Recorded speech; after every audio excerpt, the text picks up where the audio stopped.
we're talking to the governor of Abia State in Nigeria, Governor Kalu. And of course, Governor Kalu, before we had our first commercial break, we promised that we'd give you an opportunity to talk about your state, about Abia State and about your governorship there.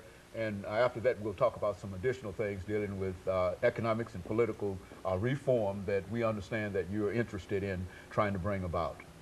Yes, my state is in the eastern part of Nigeria, and bordered on the other side of it by a state called Rivers. At the far south west of it, a state called Akwa Ibom. And on the eastern part of it, Imo, Anambra, and Enugu State, and far north, Ebonyi. So you find out that we are a vibrant state, and when I came there, I was virtually breakdown or break of infrastructural development. There was nothing on ground to show that the government can move forward, and we are doing everything possible that we can be able to give people access to road. We give people free education, free health care, and make sure that the life and property of the people. When I came, the rule of law was zero, and to me, if there's no rule of law where people can obtain justice, there should not be no system. So these are the fundamental things we have been following up to be able to move the state forward. You know, Governor, one of the things that we've always been intrigued by is the fact that individuals like you can have a vision of that would build a state out of virtual chaos, as you yourself have admitted. What drives you, or what motivates you in order to try to do the things that you're trying to do? Not only are you trying to do it in your state, which you've improved since you started, but you're also looking toward a greater Nigeria in terms of doing it perhaps in the presidency after 2007. What motivates you? What makes you want to do the things that you do? What genuinely drives me is my love for the people. Because as a young man who is self-fulfilled, achieved everything that I would like to achieve in terms of economically and otherwise. And I don't have any other job to do in my life than to give back to Nigeria what Nigeria has given back to me. And return back Nigeria to Nigerian people. That is my driving force. It's just the people.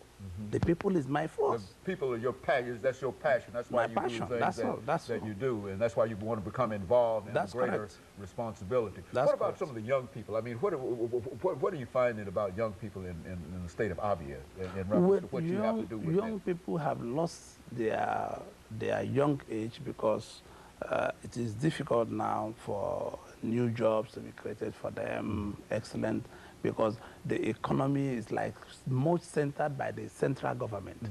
And this is why really I want to be president, to break some of these genes that are not broken, to make sure that we put things in the right perspective, the way it should be, to show Nigerian people a new foreign policy, foreign policy that will be able to accommodate other countries, foreign policy that will be able to address the issue of our brothers in Africa and also address our brothers beyond Africa and the international community.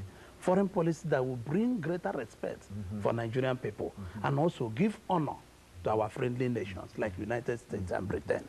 So it's a foreign policy that will be open, that will be good for the holder and beholder. It will be good for Nigeria and it will be good for the other countries. And we want to look more about our international play, securing the Gulf of Guinea, to make sure the Gulf of Guinea is safe. Look at what happened in New Orleans. Look at, I mean, it's a sad issue to see lots of people dying like that. In fact, my heart every day bleeds seeing human beings. But also, I give praises. People might think it's slow.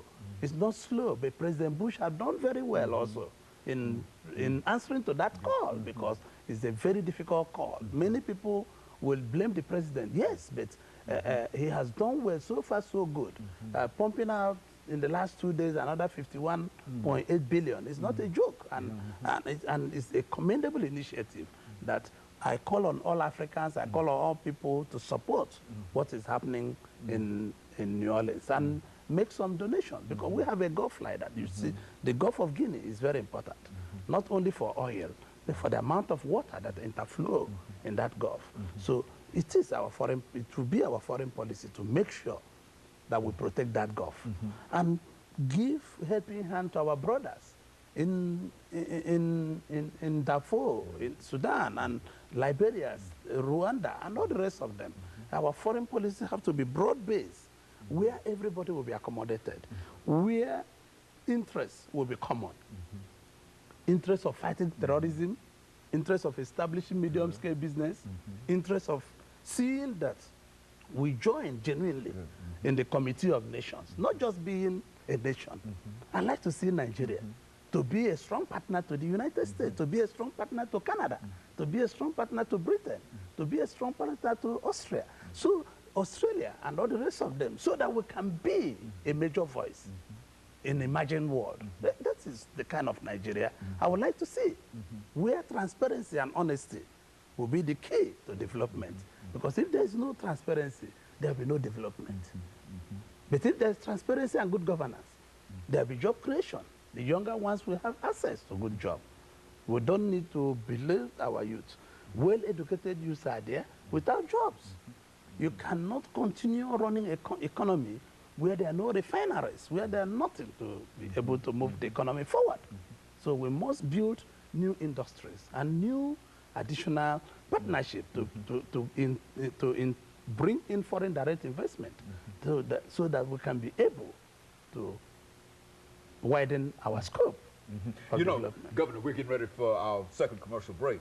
But before we get there, let's see if we, over this last period, that we can have you to deal with your visit here to Nashville, because I think that since you're dealing with foreign policy and making contact with other states and et cetera, I think that it will be instructive to us in Tennessee to find out exactly what your experiences were here and some of the prospects and some of the visions that you have in terms of trying to make some kind of arrangement, some kind of connection between the state of Tennessee, for example, in Abia State, and of course, if you are successful in becoming the president, with the whole state of, whole nation of Nigeria, you see. And so what we'll do after this second commercial break, we'll come back and give you an opportunity to talk about your visit here and what that has meant to you and what it will mean to your foreign policy. And we'll be back with our audience following this very, very short commercial break.